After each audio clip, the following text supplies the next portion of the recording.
ఖమ్మం జిల్లాలో అత్యాచారానికి గురై తీవ్ర గాయాలతో హైదరాబాద్లోని నిమ్స్ ఆసుపత్రిలో చికిత్స పొందుతున్న బాలికను మంత్రి సీతక్క పరామర్శించారు.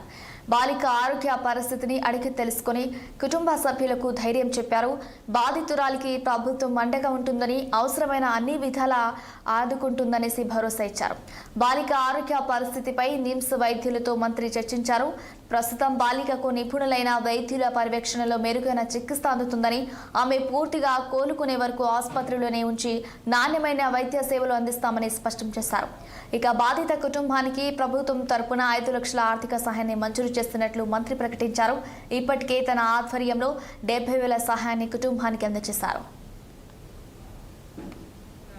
కేంద్రంలో మరి గత 4 రోజుల క్రితం జరిగినటువంటి అత్యాచారం చేసి పైన బిల్డింగ్ నుంచి పడేసినటువంటి ఘటనలో బాలిక మరి మన హాస్పిటల్లో ఇక్కడ నిమ్స్లో చికిత్స పొందుతున్న సందర్భంగా వారి కుటుంబాన్ని పరామర్శించడం జరిగింది.